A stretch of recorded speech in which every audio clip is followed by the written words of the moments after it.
Okay, I apologize if I sound a bit coarse. I am sick right now, but I had some time to kill and this thought was in my head, so I figured it'd be good to hop on the mic and share my thoughts. So if you're new here, my name is Andrew. I started this channel as sort of like a journal of sorts to document some of my thoughts, a lot of the things I was writing in my training journal. I'm an amateur Olympic weightlifter, an adult athlete. I'm in my early 30s and a strength and conditioning coach in training. I had this thought in my head. I wrote it down a little while ago in my training journal, which is this phrase I kind of say to myself.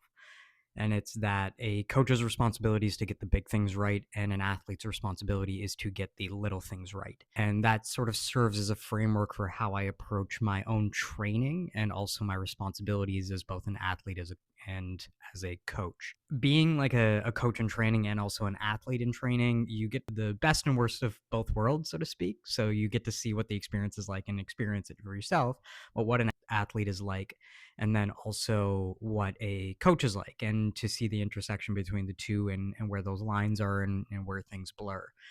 So I often come back to this phrase of a coach's responsibility is to get the big things right, and an athlete's responsibility is to get the little things right, as I said, a sort of framework of how I approach training and focus. And I want to clarify, when I say this, I don't mean that coaches only focus on these sort of like just high level things and they don't get into the nitty gritty, but rather that their focus, or from my view, a coach's focus is really about the things that get the athlete towards the end goal, which is performing at a high level.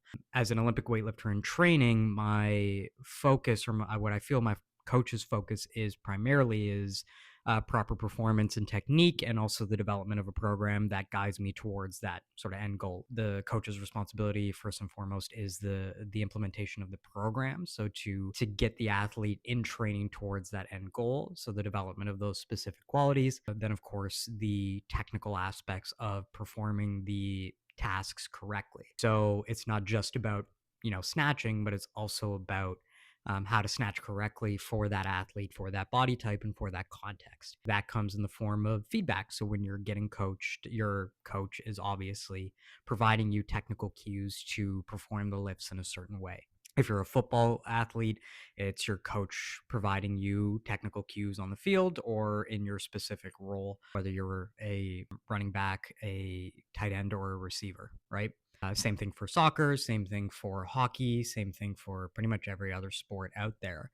The coach's responsibility, in my view, is to guide the athlete through proper training protocols and proper programming towards an ideal end, but also to provide that feedback to ensure that the things they're doing are done correctly for that athlete. And a lot of the other responsibilities that the coach has revolves around that concept of how do we get the athlete towards that end goal or that ideal state. This is contrasted with the responsibilities of the athlete. And when I say the little things, or the athlete is responsible for the little things, it's all the things that contribute, not directly per se towards performing at that high level, but all the things that contribute to ensuring you as an athlete can do the things necessary to perform at that high level. So in this case, it's getting enough sleep. Like, your coach can't really make you get enough sleep, right? But you as an athlete are responsible for getting enough sleep and figuring out, if you aren't getting enough sleep for you, what you can do to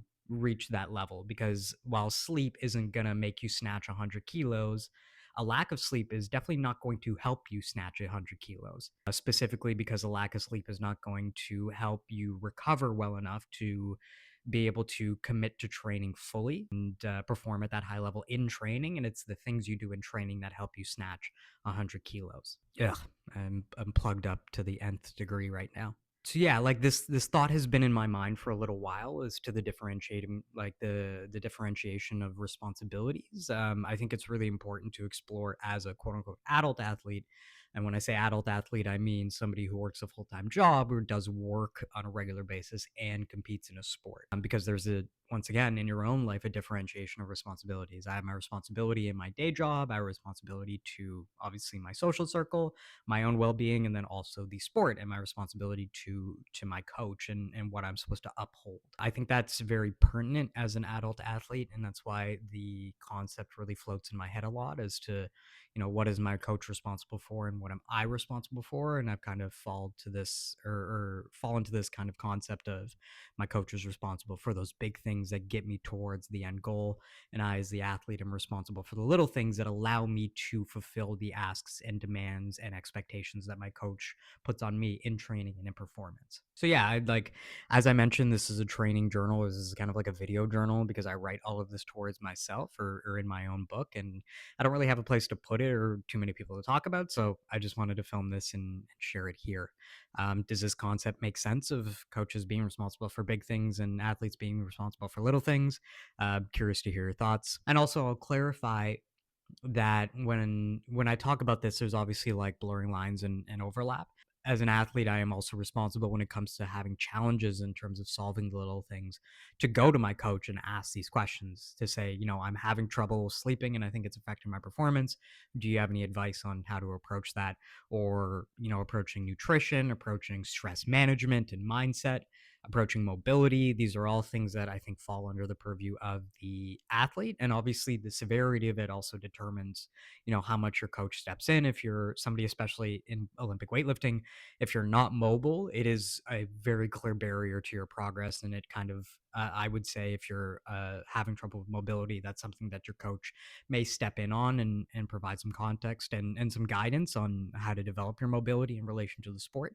But if your, mobility's fine and you're just having some challenges, then I think that's something that falls to you as an athlete to work with your coach to address. Overall, I think like when it comes to the little things that the athlete needs to get right or needs to focus on improving, it's a conversation you have with your coach. I think that's just the dynamic of how I see the coach athlete relationship playing out in every conceivable scenario, which is like when in doubt and even not when in doubt, your coach and you should be on the same page. Yeah.